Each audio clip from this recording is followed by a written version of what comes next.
A shocking turn of events sees Magnus Carlsen return to the board. He's playing in the Blitz World Chess Championship, a genius move on his part you might say, because not only have FIDE let him wear his favourite pair of pants or trousers, but also he's only gone and bagged himself a deal with G-Star Raw. Apparently in the last few hours it's been announced today, 30th of December. What is going on? You can't write this stuff. But onto the board, the chess, it was scintillating. Absolutely fantastic day. And we're picking up this game, the GOAT with the white pieces, playing Levon Aronian. This is a cracker. And it's about round 7. The first round, Magnus was a minute late, did the old time gambit, but not this one. He was on time and he opens with pawn to e4. Let's check this one out. Magnus going main line here with a Ruy Lopez, named after J-Lo's uncle, by the way. Very few people know that.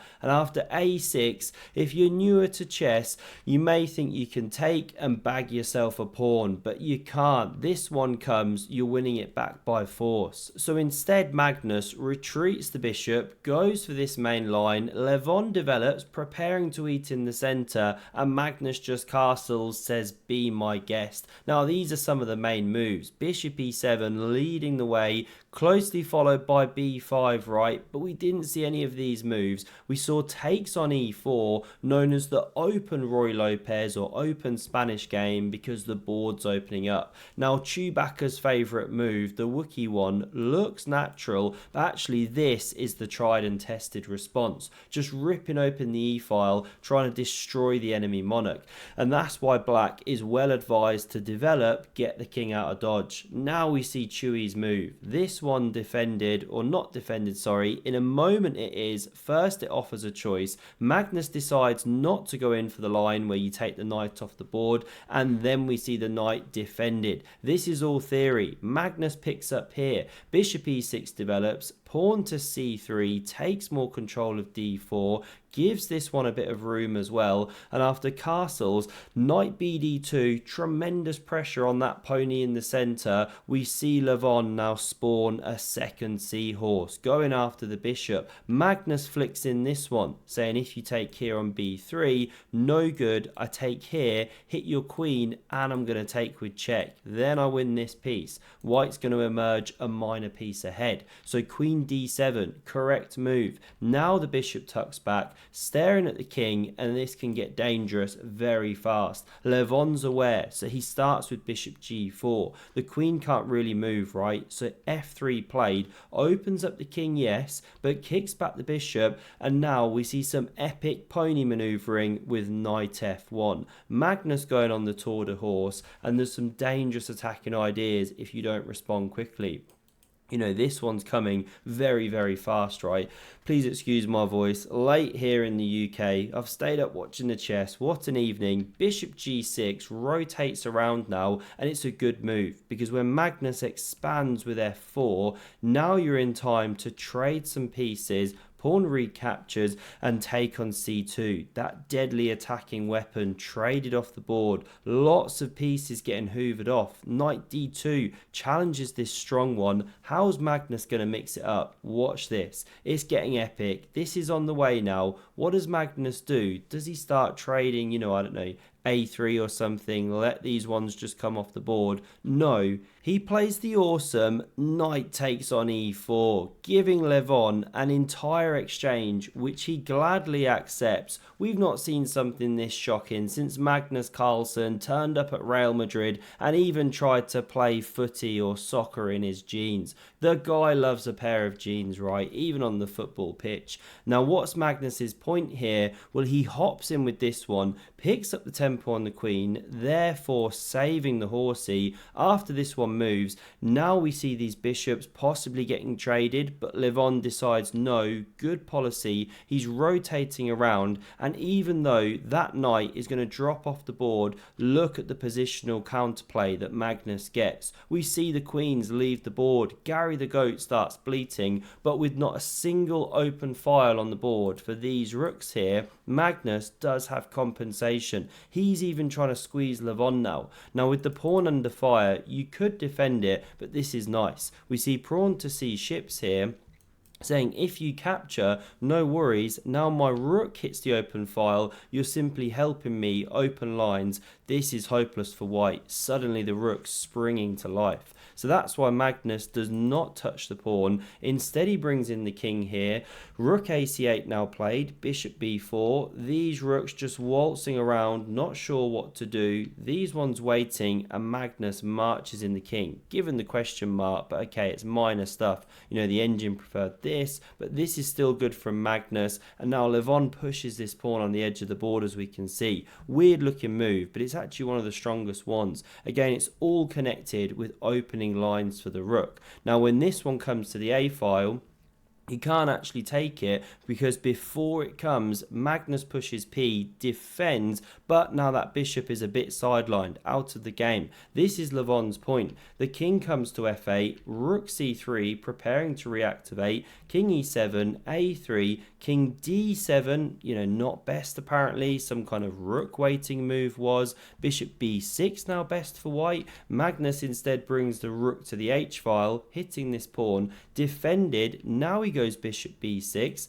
this one holding the base here, and after rook a to a8, we now see Magnus bounce this bishop back around into the game. All bases held here, but how's he going to make progress? Levon sets up this weird rookie in the corner thing, looks strange, but it is solid. Now we see the rook come back to e3 with a huge threat to push p through the center. So Levon covers that one. g4 very natural, and now a chink in the armor, low on time. Levon goes wrong here. He should play h6. It keeps an eye on this one. This looks natural to reinforce it, but you can just play this waiting game. The king takes is actually best. If pawn takes, then the file is ceded.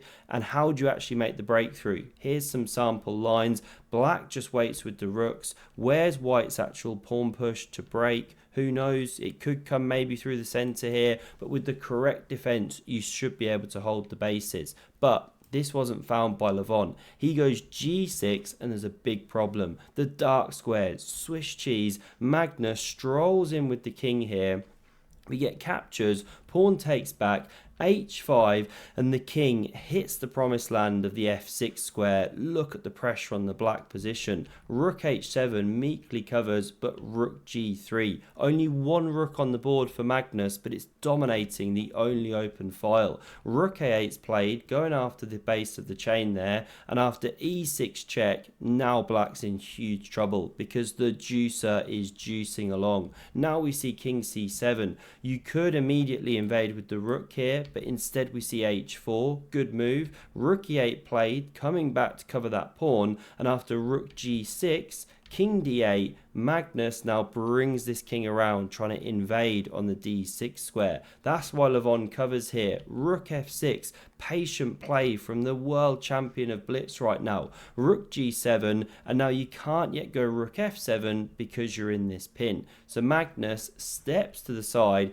given the miss here, but they're so low on time. You know, apparently rook f5 was stronger, or the weird looking bishop f8, but this was played. Rook g1 now gives excellent counterplay, but Levon misses it. He goes rook g4, wants to eat this pawn, get his own one running. So rook f7 check is played, the king steps back, now this rook steps to the other side of the board, threatening check ideas, winning an entire rook. So Levon responds with king to b8, and now one of the best winning policies here is rook f7, but Magnus pushes the pawn, not the most precise. Levon now takes, he's got a runner of his own. The king steps in, we get rook check, king f7, and the game out of nowhere has gone level, but this is Blitz chess, right? We got to talk practical chances. The only way to keep it level is with rook h8, which Levon misses here. And apparently, because the rook can now come to d7, threatening to check on d8, which is the problem with playing the rook here, looks so weird, you can actually cover with king c8, all bases secured, and it should be a drawn position, but very difficult to assess this from afar with no time on the clock.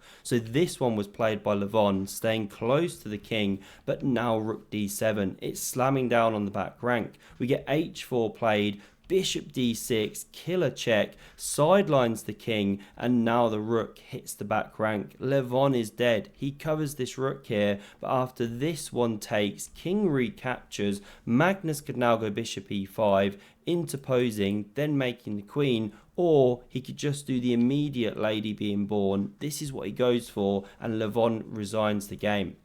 Because if you capture, king takes back here, sure the pawn's running, but bishop's got it covered, and eventually you just march your way in, take this pawn, this kind of thing. Don't stalemate the king, got to be careful of that. Magnus did it earlier in the tournament with Benjamin Bock, but not this game. He gets the job done here, and he's flying in this tournament. Results on screen right now, a lot of the big boys up there, but not Hikaru notably. He's been making way too many draws. Hope you enjoyed. Apologies for the voice. I'm a bit tired right now. Need a good sleep, but that was well worth staying up for. Do check out the video on screen for some more epic chess, and I'll be back tomorrow with another incredible game. Cheers.